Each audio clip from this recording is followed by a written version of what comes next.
across beds, hearts and bucks. This is Nick Coffer. BBC Three Counties Radio. So, reflecting community projects and initiatives is really important on this programme. It means that local people have the opportunity to tell you, all of you listening. The reason I hesitated is I've just whacked my knee against my table, which wasn't very comfortable. Let me do that again. It means that local people have the opportunity to tell all of you listening what's going on in their area. I'll just rub it better. Indeed, it's something we do across the whole of BBC Three Counties Radio. My next guest ticks every box when it comes to community. Toby Eager is part of TV Bedfordshire, a community station providing news, information and entertainment. Hi, Toby. Good afternoon. We met you in St George's Square when I was doing my weekend kitchen programme from St George's Square for St George's Day. Yes. And up you came to us, almost bounced to us. We did, yes. There is a reason I've said bounce. Exactly, Help me yes. out. No, but you did, you seem to know a bit about me already, Absolutely. which was a little bit spooky, but hey. And you're a trampolinist. I'm an ex-trampolinist, yes. I said earlier on, the only time I've ever been on a trampoline was when I was about 9 years old, and I did it during the summer holidays. I couldn't laugh for a month because my stomach muscles had just, I'd obviously used muscles that I had no idea of course. existed. I found it very painful, but fun. It does go very high. Yeah, well, I started when I was 9 and quit when I was 10 because I was too scared. Right, okay, bearing in mind I have a fear of heights, that might have been why I gave up as well. You were quite clever, before we come to talk about the TV station and your other job, you're a deputy head, but you were quite involved with the Olympics, weren't you, at the O2 for the trampolining? Yeah, well, my long history, over 20 years now in trampolining, meant that I got to the point where my technical knowledge and understanding of the sport was quite high. So I was used as a technical commentator at 2012. In the O2 arena, but also as an arena presenter. So my job was to educate the 16,000 in the audience about trampolining. What was it like to be part of the Olympic experience? Unbelievable. I applied to be a volunteer, but I didn't get anywhere with it. So to then get offered a paid role was even better. And that's really what got me into the love of presenting, and later on TV Bedfordshire a couple of months later. Because of course, it's one thing to watch an event from the sides. When you're in reverse watching it from the bottom up, you get a whole different view, don't you? Oh my God! And you stand on the floor of the O2 and you look up, and it's high, isn't it? Call it the cheap seats, but it's so high. It really is so Level high. 4. You don't want to go there if you've drunk any alcohol. No, not at all. And the place erupted, obviously, when our British girl Kat Driscoll came out to compete, and I've never heard anything like it. I remember being in the Olympic Stadium for the Paralympic Games, although it wasn't called the Olympic Stadium by that point, no. for the Paralympic Games. And as you say, the noise, but also it was a very warm noise. Yes. There was an awful lot of warmth when watching the Olympics. So it was a very affectionate, very gentle noise as well. I was very taken by it. Well, in the men's event, we had no British representative, but again, though, the noise and That's the what I mean. warmth and the encouragement, regardless of no British representative, was unbelievable. Were you among those, like myself, who had no idea quite how great it was going to be? Yes, I was dubious after Beijing as to, first of all, how well we would put on a show like the opening ceremony, and God, we smashed it. I believe we smashed it. That was the moment, wasn't it? I think when we all I was in Portugal for the opening ceremony, watching it in a busy Portuguese town, and when we saw how well we did that, I think the whole country suddenly realised, you know what, we can do this. Yeah, I'm tingling now just thinking about it. It's great, but the sport presentation element. Each event, it was like a stage show. It was like a production in itself, even to the point where they re-recorded all of the national anthems using the Philharmonic Orchestra, and they used the military to bring the flags in. It was just one big show. It was fantastic. For me as well, I think it finally put pays to the myth that we can't organise stuff in this country. Oh, and it keeps coming back. Normally it's the naysayers. I remember Euro 96 as well. I don't know if you were a football fan as well, but Euro 96, everyone was saying, oh, there's no way we're going to organise a tournament. It'll be full of hooliganism. And it was a wonderful festival of sport. Same with the Olympics, all through the 7 years. And I was in London when the result was announced. And I remember the excitement. But for 7 years we then had, there's no way this is going to happen. Yep. And yet we did it immaculately. Exactly. And you look at people like Paris and Madrid, all had the bid going for them as well. I agree. I didn't think we'd do it. And I guess that's the British pessimism coming through. and thinking that we're not going to be able to do it. But then again, just like you felt so proud that they were able to do something so great. Well, you're certainly multifaceted with you're presenting at the Olympics. Now you'll work with TV Bedfordshire, which I want to hear a lot more about, because it's part of a growing drive towards community TV stations and a growing trend towards community TV stations as well. Yes. Not least because the internet has opened up an avenue of communication that didn't exist previously. If you wanted to be a TV station, you had to be on TV. Yes, but exactly. Now, of course, you can be anywhere online, and we'll chat a little bit about being a deputy head as well in MTIL. You are multifaceted. Toby Eager will hear all about TV Bedfordshire after the news headlines. Here's Pink and Nate Root. Do you know the way to San Jose? BBC Three Counties Radio. Toby Eager is with me, the multi-talented Toby, who was a trampolinist, became a trampoline coach, was the voice of the trampoline at the Olympics at the O2, also assistant head at your school, which is Redbourne Upper in Ampthill. There's a difference, isn't there, between assistant and deputy? Yeah, the assistant head are lesser people, not so important. When I called you the deputy, I apologise to the existing... You promoted me without the pay. There we go, and I apologise to the existing deputy head of Redbourne Upper at Ampthill.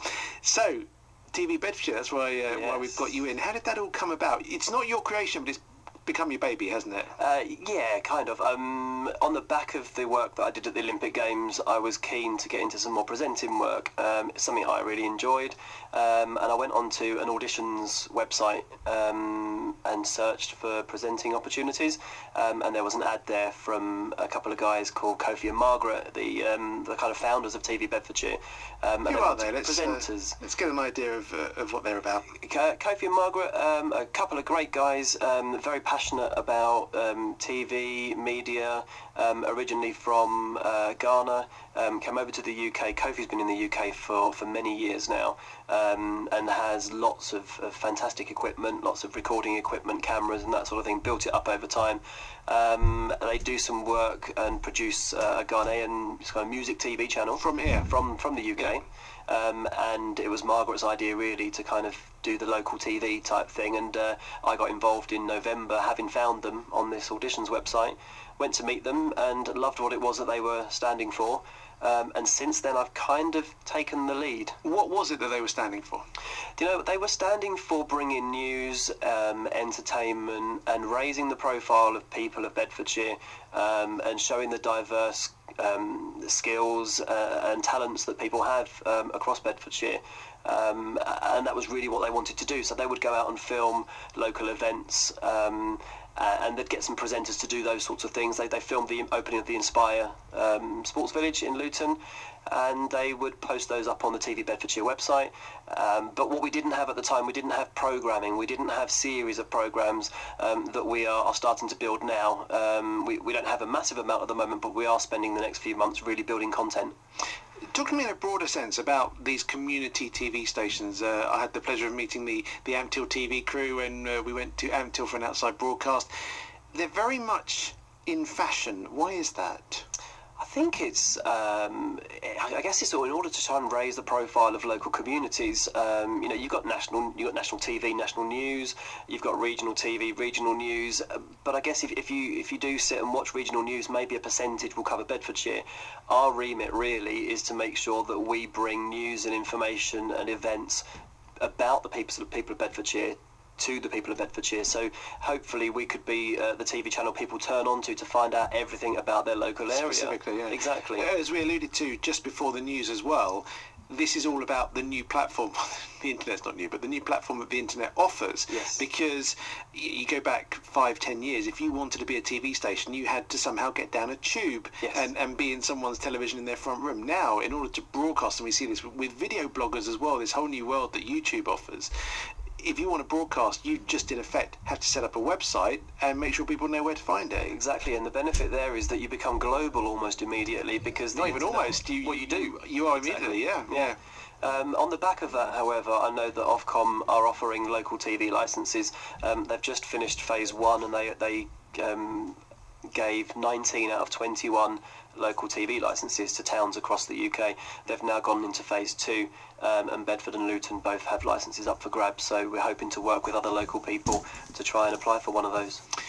What are you doing from a quality standpoint to ensure that the content is relevant and really, really good, because ultimately, local or not, you will live and die or survive or not by the quality of your output. Exactly. One of the things that we are really keen to do, and this is where the skills of people like Margaret and Kofi and all of our other volunteers that we've got on board come into play, because personally, I guess I'm a perfectionist in a way, is that I won't let anything go out unless I'm happy to watch it myself. And we've had a number of comments saying that the stuff that we do does look really professional, and it does look like, you know, national kind of TV standard.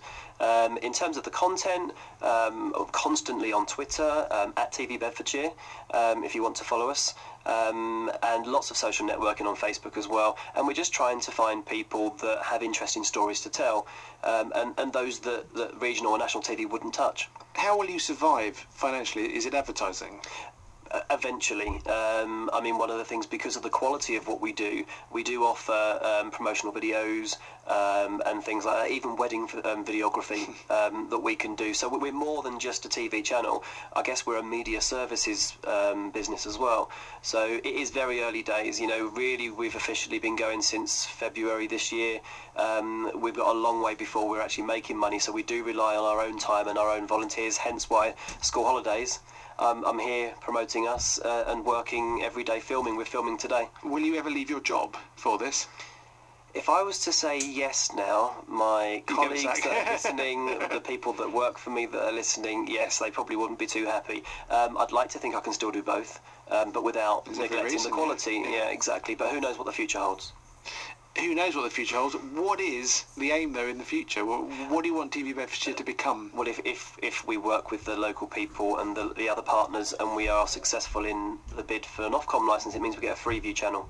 If we get a Freeview channel, we then come into the homes new world of people, and it is a whole new world. You can then find us on your remote control, and you can watch us from the comfort of your armchair. And therefore you've then got things like, I guess, advertising, new programming, regular series. We've got a fantastic filmmaker called Mike Doyle from Bedfordshire, who's going to produce 6 programmes of haunted style programmes, but about places in Bedfordshire that are haunted.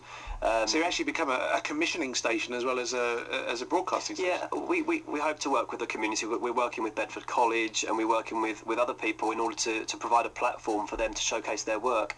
With local presenters, we also want to give them the opportunity to gain showreel footage, and again, we're always looking for new volunteers.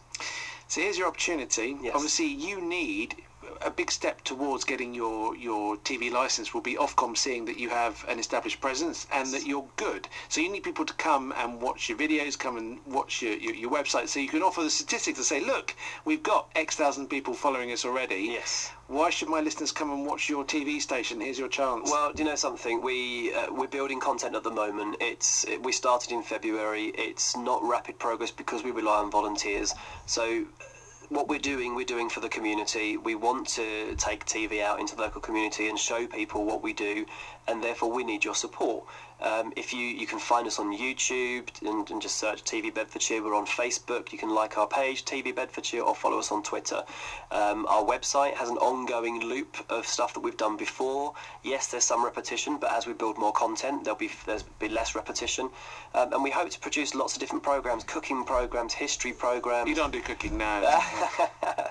And we've got sports programs that we're planning. We've got the Beds book review that we've been filming the past couple of days. We've got one this evening we're filming, and if you want to be on the panel, then get involved, be part of the community, but also help us by watching us as well. As well as Facebook and Twitter, is there another way that anyone can get in touch with you? Yes. For example, email address, or exactly. What's the best way to get in touch? Email address info@tvbedfordshire.com. You see, what's clever is that you've chosen a brand name, a station name, that is instantly memorable and does exactly what it says. It is TV Bedfordshire. Exactly. That is what you're there to do. Do seek them out on Twitter at TV Bedfordshire, their Facebook page as well, as Toby was just saying. And the website address is? tvbedfordshire.com. That's it. Must be. If you can't find it, plug it into your favourite search engine. Toby, lovely to have met you. Thank you. All the very, very best of luck in building up this community venture. Thank you, Nick. Thank you.